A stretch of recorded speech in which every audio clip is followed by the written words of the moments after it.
for Pearson, as well as other technology and education corporations. It then provides a list of selected education sector companies that Pearson has bought and how much they spent to acquire those companies, if it was disclosed in the transaction, and what the company does.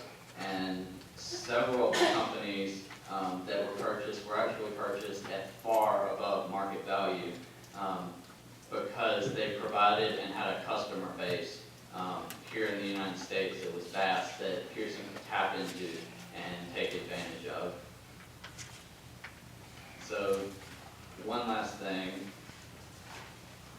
that I want to look at is some things that after I was denied some financial information, but from Achieve I looked for alternative ways to obtain that, and one of them is most of these organizations consider themselves not-for-profit and have to file IRS Form 990 each year, reporting their income and expenses and other detailed information.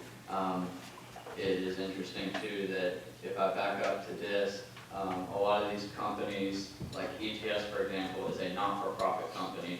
Here's a copy of the front few pages and a few other pages of their 990, which is over 200 pages long.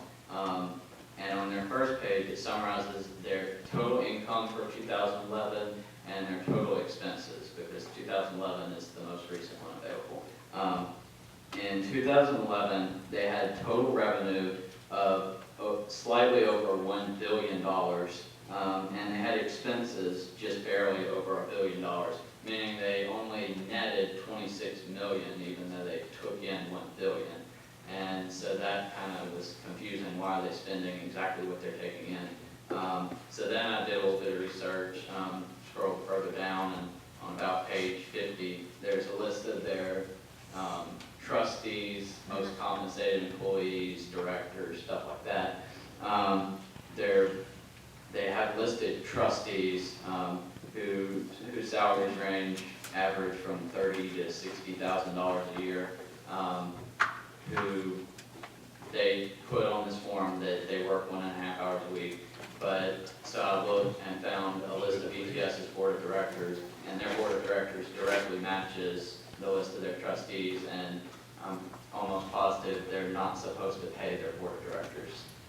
Just thought I'd point that out. Also, their CEO makes $1.4 million a year, which seems a little excessive for a nonprofit. Also, towards the end, on about page 200 and something, there's a list of all the for-profit companies that ETS owns, and their total income in 2011, largest of which is Prometric, which is a for-profit company, which in 2011 made $250 million in income. So what I noticed too is a pattern of companies that use a model like ETS go out, like they file a contract or a contract proposal to SBAC, basically saying, here, we're a nonprofit, this is our mission. But then they win the contract and use that money to disperse out to their for-profit companies who all the money is running through ETS, but it's going out to their for-profit companies. So ETS is just an example, but there's a lot of companies that have found all these loopholes in the system and are taking advantage of it, and they're dumping millions and billions of dollars into making sure Common Core happens, because if it doesn't, that money is wasted. They're already in it waist deep, and it's too late for them to back out now without losing money. And so they are spending every $1 million they can to ensure that Common Core happens, because if it does, it is billions for them, like money beyond what they have in the bank. I'll now take any questions.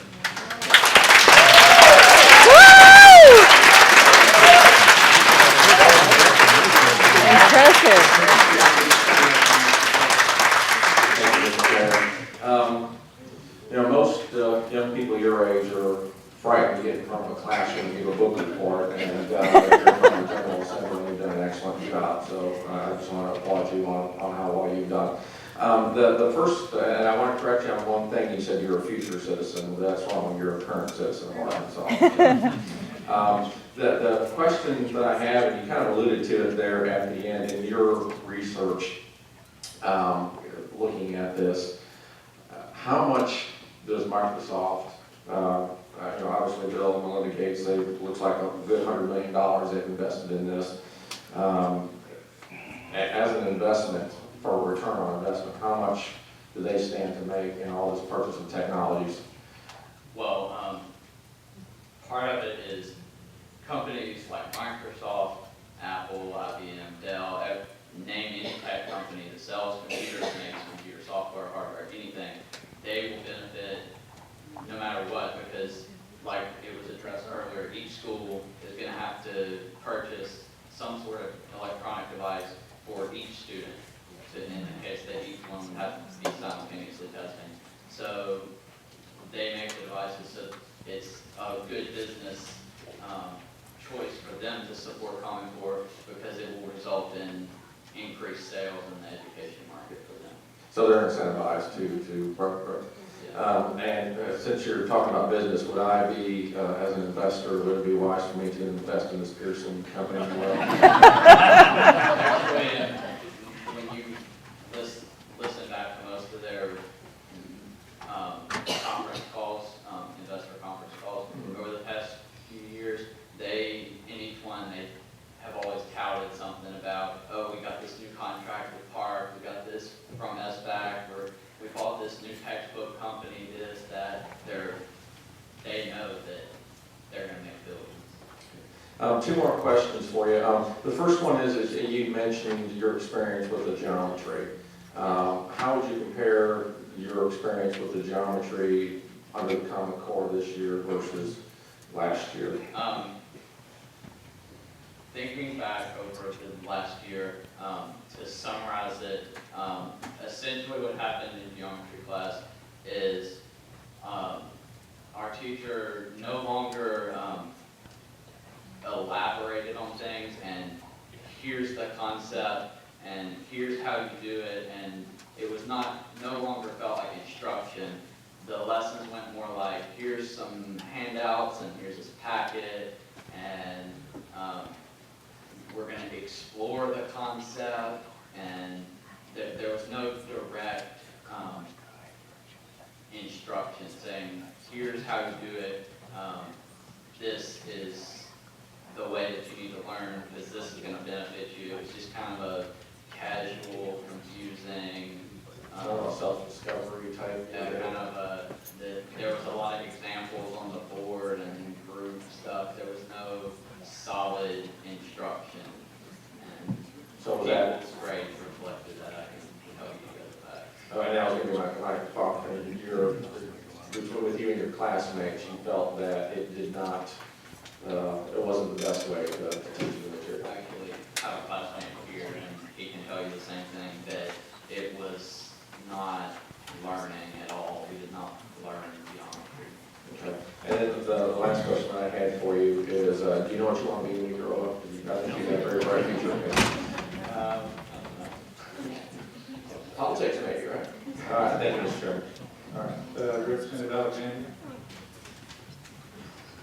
Thank you, Mr. Chair. Mr. Bridgson, how old did you say you were? 15. 15? 15.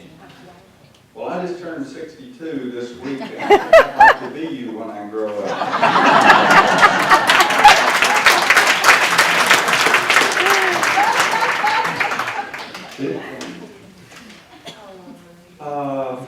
Boy, I could ask you questions for a long time, but one thing you talked about is, if Common Core goes into effect, the financial upside for these companies. What if it doesn't? Did you do any analysis of that scenario where? We'll have, take for example, Pearson and other textbook publishers. As it stands right now, with 50 different state standards, they have to make a different version of each textbook for different states, because Arkansas's textbooks don't work in Texas because they don't cover the standards, because curriculum is matched to standards and assessment. They all three go together. I think somebody alluded to that earlier, but company stands to make far more profit if they only have to make one textbook that satisfies the standards of all 45 states, because they only have to pay one set of writers to write one set of textbooks, and so it makes a much higher profit margin business for them. And like the report said, it makes every teacher and student a customer for their textbook. Okay, thank you. Mr. Richardson, you heard Dr. Cluster. He referred to parents and students as customers. Does that offend you too? A little bit. I noticed it. Just checking. So that, If anybody- I don't know if he meant to use that word, but He did. it might not have been the right word. No, he did. Cato's. But especially in private business, I don't think we should be customers. All right, just checking. All right, Senator Ray, you have a question? Mr. Richardson. Sure. I'm kind of like Representative Alexander. I think I might want you to send me a resume when you get ready to work. But you did an excellent job. Aside from your trail of money that you put together, could you give us a couple examples of other really key information that you feel like that you discovered as it relates to actual maybe performance or relates to the standards themselves? Because you did a great job of putting the presentation together. But I wondered if perhaps there was another couple of really important things that you noted. Yeah, one thing, I brought some backup stuff, is I pretty much weeded out all my irrelevant stuff, but that brings up a good point, because I actually obtained a binder from my geometry teacher that she received at a workshop over the summer, and specifically devoted to Common Core. And it's a huge binder. Like, I don't know how much money was spent on printing these binders, but they're like 500 pages, and they're ridiculous. And it's the Mathematics Assessment Project Classroom Challenges.